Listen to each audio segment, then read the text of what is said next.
Salve, salve pessoal, aqui é o professor Marcelo Sardinha, mais uma vez com vocês, e nessa aula estaremos trabalhando um pouco sobre geopolítica, mais precisamente o fim da ordem mundial bipolar e também a multipolaridade. Para que você possa compreender um pouco sobre o assunto, vamos fazer aí uma breve retrospectiva sobre o que foi a bipolaridade para nós darmos encaminhamento e o entendimento do que foi o final da ordem bipolar. Na verdade, a ordem bipolar nada mais foi do que um momento histórico onde as disputas foram dadas entre potências hegemônicas como Estados Unidos e União das Repúblicas Socialistas Soviéticas, que foram as duas grandes potências que emergiram a partir do final da Segunda Guerra Mundial. Essa ordem, ela foi uma ordem tensa, porque nós não tivemos um embate direto entre Estados Unidos e União das Repúblicas Socialistas Soviéticas, por questões que envolvem aí os elementos de ordem nuclear, né? Uma guerra direta entre esses dois países poderiam levar ao fim da humanidade.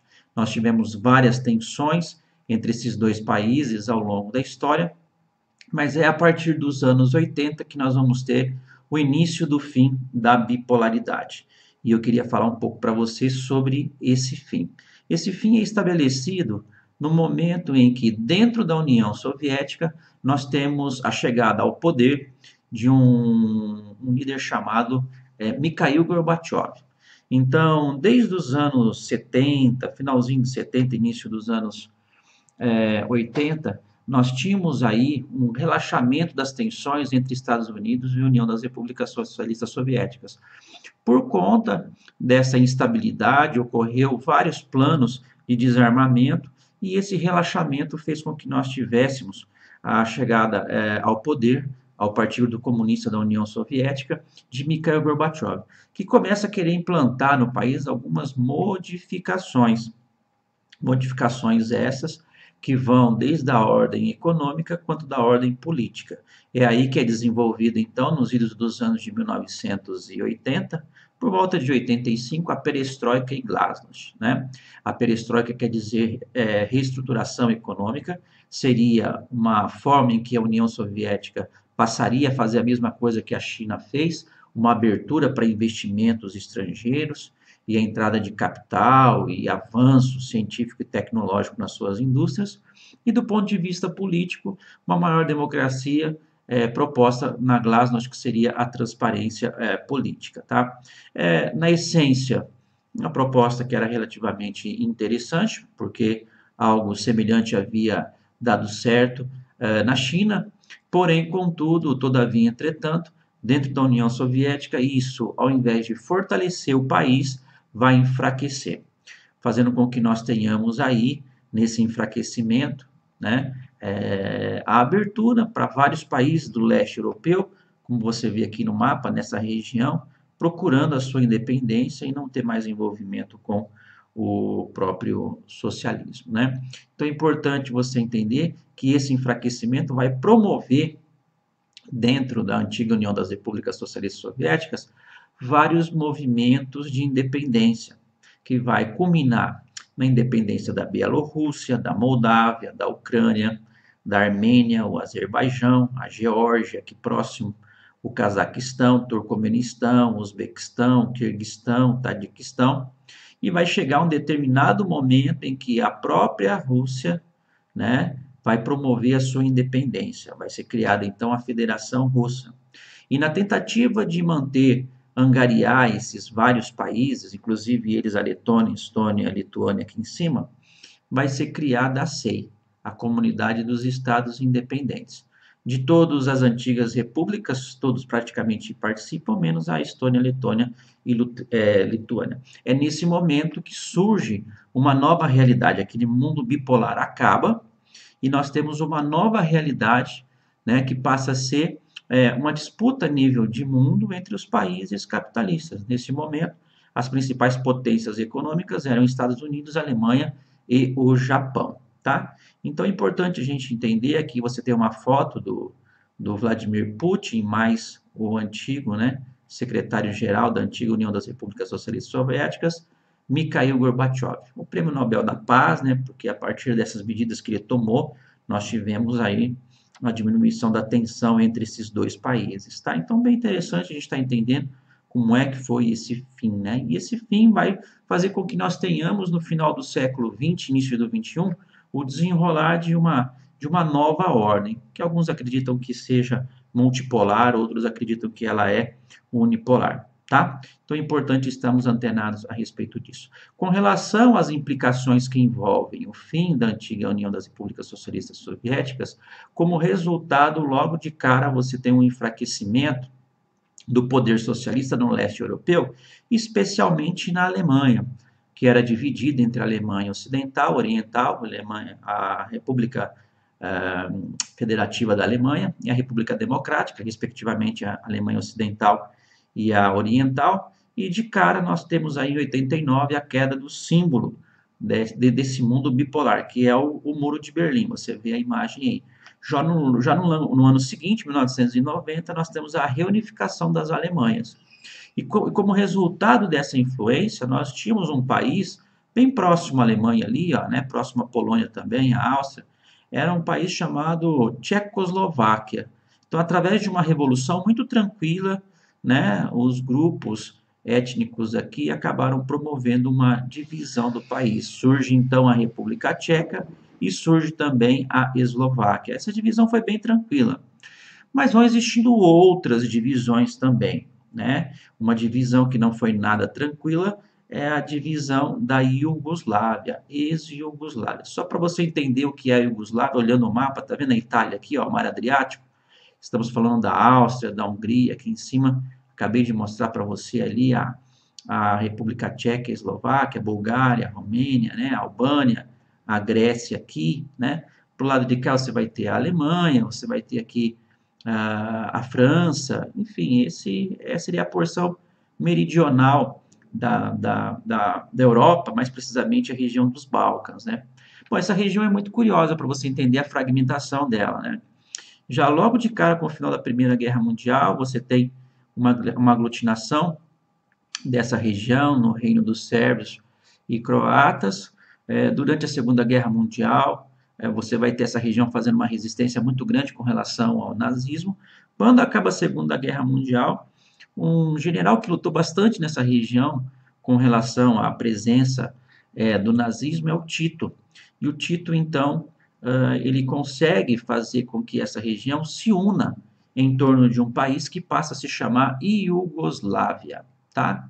Ele consegue essa união, dando autonomia para as várias regiões, né? Então, os vários grupos étnicos, sob a tutela de um governo de Tito, né, faz surgir, então, um país chamado Iugoslávia, que vai ter uma forte tendência socialista, tá?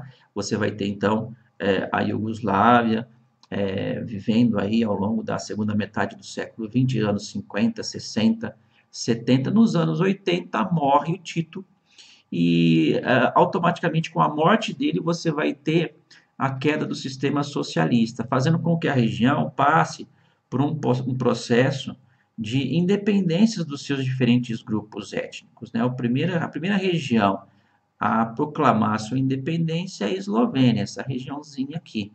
Consegue fazer isso, né, num processo tranquilo de paz. Depois nós tivemos aí a independência da Croácia, que, né, já começou a ficar bem tensa essa região aí, mas é fatal que quando você tem aí a independência da Bósnia, aí você tem uma tensão muito grande e uma guerra que vai perdurar aproximadamente uns 3 ou 4 anos aí. Por que que ocorre essa guerra? Na morte de Tito, né, os vários grupos étnicos da Iugoslávia tentam tomar o poder. E, de fato, quem vai ter aí todo um desenvolvimento nessa tentativa são os sérvios, que não vê com bons olhos a fragmentação da antiga Iugoslávia, até porque uma fragmentação faria com que eles não tivessem acesso, né, ao oceano.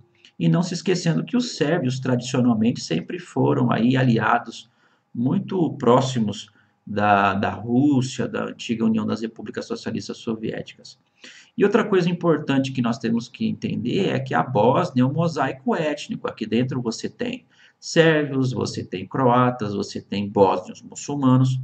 É nessa situação, então, que você tem uma guerra se desenvolvendo, né? Uma verdadeira carnificina patrocinada pelos sérvios, né? Que queria realmente fazer com que essa região entrasse em colapso e não tivesse a divisão, tá? É uma guerra que vai ceifar centenas de milhares de vidas, é uma guerra que, em pleno final do século XX, vão ser descobertos campos de concentração, né? Os sérvios vão promover um verdadeiro genocídio nessa região através das mãos de um presidente chamado Slobodan Milosevic. O nome dele é conhecido popularmente como o Carniceiro dos Balcãs.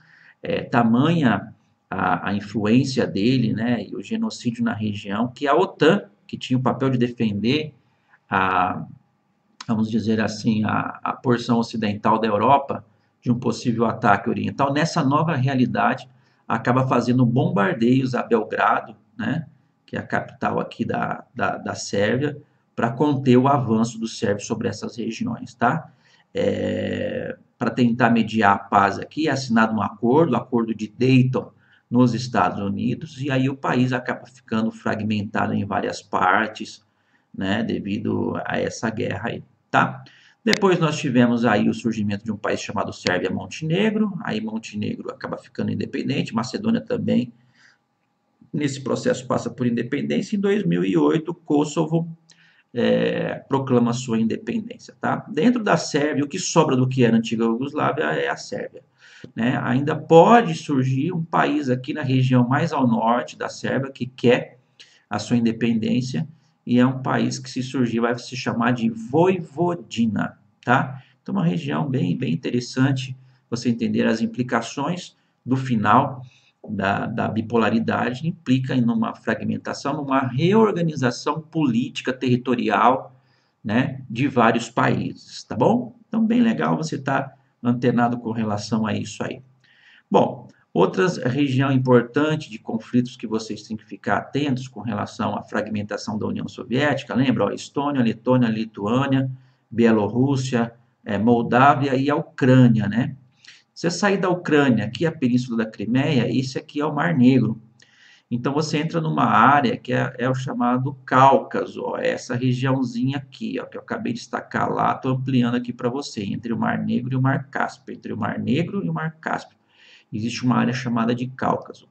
Essa região aqui do Cáucaso é uma região que na Rússia você tem aí várias províncias muçulmanas, que obviamente com o fim da União Soviética, né, e o surgimento da Federação Russa, muitas delas buscam a sua independência. Uma delas é a famosa Chechênia, né? Na Chechênia, a grande maioria deles são de muçulmanos. Por que são muçulmanos? Porque são regiões próximas ao Oriente Médio. Ó, temos a Turquia aqui, ó, vamos ter o Irã nessa ponta aqui, vamos ter o Iraque, a Síria, está muito próximo aqui. Então ocorreu um processo, né, de independência. A Rússia vai então fazer uma resposta muito rápida, violenta, né, vai atacar aqui esses revoltosos, e aqui você vai ter uma imagem do que era, por exemplo, a cidade de Grozny, aqui na Chechênia, né, e aí o que ela ficou depois dos embates entre os revoltosos e a própria Rússia. Por que a Rússia quer manter essa região? Por que ela é importante? É uma importante área de produção de gás natural e petróleo, né? E estrategicamente a Rússia ela tenta se fazer presente na região, tá? Então é bem legal vocês estarem atentos com relação a isso, né? Então é importante entender aqui também, ó, que você vai ter uma outra regiãozinha aqui chamada de Ossétia do Norte. Ossétia do Norte, nós vamos ter uma confusãozinha aqui com Ossétia do Sul, um território dentro da Geórgia, eu vou explicar isso para vocês, tá? Então são alguns dos conflitos que você encontra lá. Vamos pegar aqui, ó. Então, quando ocorre lá em 1990, 91, a independência da Rússia, né, vários países vão surgir aqui na região do Cáucaso, entre ele a Geórgia, a Armênia e o Azerbaijão.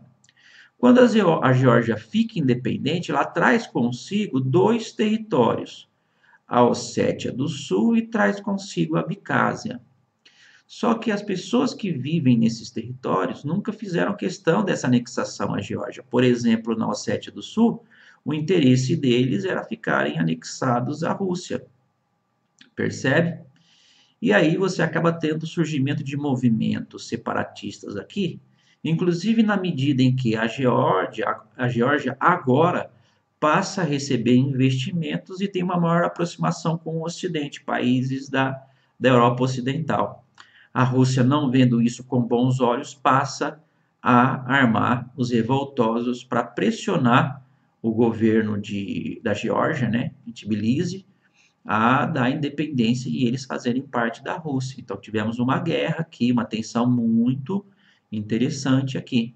Outro território dentro dessa mesma lógica é um território que nós chamamos de Abcásia, tá? Então fiquem atentos que dentro da Geórgia temos movimentos separatistas na Ossétia do Sul e Abcásia. Entre a Armênia e o Azerbaijão, nós temos uma disputa por um território chamado Nagorno-Karabakh, NK. Vamos por aqui, ó, Nagorno-Karabakh. É um território que tradicionalmente está dentro das terras, né, do Azerbaijão, né, e os armênios fazem a cobrança desse território. Existe uma tensão. Há de se ressaltar, entre esses países, há de se ressaltar que muitos desses países, quando ficaram independentes, herdaram consigo o aparato bélico-militar nuclear da antiga União das Repúblicas Socialistas Soviéticas, tá? Mas, emblematicamente falando, eu acho que um dos temas mais importantes que envolve isso, tá? A questão da Rússia, o surgimento dela e as implicações, é a Ucrânia, tá? Quando a Ucrânia fica independente, ao mesmo tempo a Europa Ocidental, com interesse político em todos esses novos países, ela vai criar a União Europeia, em substituição ao mercado comum europeu, e vai promover uma entrada gradativa desses antigos países socialistas, agora países capitalistas, a entrar à União Europeia. E aí a Ucrânia acaba entrando. Então, ocorre uma maior aproximação da Ucrânia com o Ocidente da Europa. E quem não vê isso com bons olhos é a antiga União Soviética, a Federação Russa, né? O ápice desse embate, né, a Ucrânia que está aqui no meio, ela vai ser aí mais recentemente quando você percebe, né, que lá na Ucrânia você tem ali uma tentativa de maior aproximação dessa porção do país, né, com a União Europeia, porque em sua grande maioria as pessoas que estão vivendo nessa região não têm origem russa, e as pessoas que estão nessa área um pouco mais roxa já têm aí, né, uma aproximação maior ali com os russos. Então é um país que ficou dividido, e essa divisão vai gerar uma guerra. É uma guerra que vai ter ingerência da Rússia, no sentido inclusive de tomar esse território estratégico da Ucrânia, né, que é a Crimeia. Podem perguntar isso para vocês. Importante estarmos antenados com relação a isso, tá? Então ocorreu uma tensão muito grande, o problema foi levado para o Conselho de Segurança da ONU, e nós tivemos aí uma tensão muito grande dentro da região. Tivemos até um avião civil da Malaysia Airlines sendo derrubado dentro dessa área aqui. Então, uma questão polêmica aí, tá? Então, bem legal. Há de se ressaltar também que pela Ucrânia temos alguns dos principais gasodutos que vêm do Cáucaso e tenta entrar para a Europa, tá? Então, quem dominar a Ucrânia domina a distribuição do gás natural para a Europa Ocidental. Gás natural que é utilizado como combustível em indústrias, aquecimento em casas, e você sabe que lá o inverno é bem rigoroso, então existe essa questão também de fonte de energia que envolve a Ucrânia, tá? Então, bem bacana nós entendermos isso aí. Bom, entre outras questões que personificam esse final, né, da bipolaridade, essas várias tensões, ao longo dos anos 90 nós tivemos o fim do Pacto de Varsóvia, né, que era o exército que protegia o mundo oriental de um possível ataque do capitalismo. Nós tivemos em 1997 a devolução de Hong Kong, né, que era domínio inglês para a China. Nós tivemos várias implicações, né? Mas é importante que você entenda, para que você tenha o desenho da geopolítica mundial, os países hegemônicos, eles não podem ser só uma potência econômica. Ele tem que ser uma potência econômica, política e militar. E quando a gente fala, então, nesses anos 90, muito se falava de uma multipolaridade envolvendo a Alemanha e o Japão, que não são grandes potências militares, né? Então, o que é que você tem de desenho após os anos de 1990? Você tem um desenho que muitos acreditam que a ordem, de fato, iria ser unipolar, porque é o momento, então, que os Estados Unidos se põem à frente da política internacional, principalmente quando nós temos a queda das Torres Gêmeas, né, em 11 de setembro de 2001. Na época, o presidente era o Bush, ele cria uma política, né, chamada de guerra ao terror e desenvolve um conjunto de países que vão ser perseguidos por estarem envolvidos com o terrorismo mundial. Né? A gente está falando de um grupo de países que vai envolver o Afeganistão, que abrigava a Al-Qaeda de Osama Bin Laden. Estamos falando do Iraque, inimigo número um dos Estados Unidos naquele momento, Saddam Hussein. O próprio Irã, já tínhamos divergências ali tremendas entre Estados Unidos e o Irã desde 78, com a Revolução Iraniana, e no contexto ele coloca também a Coreia do Norte, né, nesse contexto aí de países que levam perigo à democracia mundial, liderada por Kim Jong-un, né, e ele vai chamar esse conjunto de países de eixo do mal. E começa então, a partir dos anos de 2002, uma escalada de ocupação desses países. 2002, a invasão do Afeganistão, e 2003, uma invasão do que nós chamamos aí de Iraque. Né? A bola da vez era o Irã, quando o Irã percebeu que teria seu território invadido, ele acelerou seu programa nuclear. Assim fez também a Coreia do Norte. Né?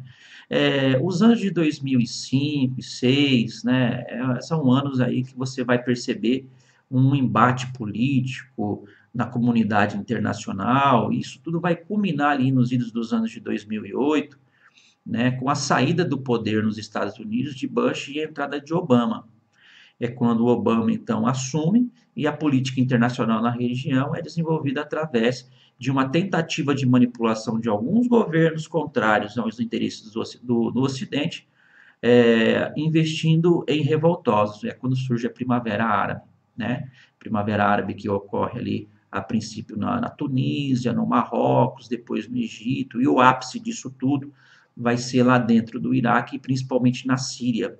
Síria essa que vive uma guerra civil até os dias de hoje, né, onde o presidente Bashar al-Assad é um alauíta, né, muito próximo aos iranianos xiitas, tem o apoio da Rússia. E os revoltosos foram apoiados pelos Estados Unidos, né, e dentro desse treinamento, depois que eles receberam armas, esses revoltosos se voltaram contra o Ocidente e criaram lá o famoso Estado Islâmico, né, no primeiro momento surgindo no Iraque, depois mais tarde dentro da Síria. Já estamos aí nos idos dos anos de 2010, né, 10 e 11 seria mais ou menos o início da Primavera Árabe, e a região vem sofrendo tensões, o mundo vem sofrendo tensões. Nesse momento, acreditava-se que a ordem mundial seria unipolar, porque os Estados Unidos estavam se colocando à frente e não existia nenhuma outra potência hegemônica. Mas, paulatinamente, nesse período, nesse ciclo que vai de 20 anos, né, 1990, 2010, e avançando para dentro dos anos de 2020, você vai perceber o fortalecimento econômico de algumas nações. Por exemplo, a Rússia tenta se fortalecer se aglutinando com alguns países. É quando surge os BRICS, Brasil, Rússia, Índia, China e África do Sul, que passa a se despontar como uma comunidade econômica importante a nível de mundo. E, paralelamente a isso tudo, nós temos a China crescendo a níveis assustadores do ponto de vista econômico. Então, hoje, se fosse para fazer um desenho, muitos falam, né, de uma ordem unimultipolar. Eu acredito que a ordem ela vai se encaminhando para uma ordem multipolar, de uma disputa entre países capitalistas, doutrinados e controlados, por um lado, pelos Estados Unidos e a União Europeia, com um choque de interesse muito grande.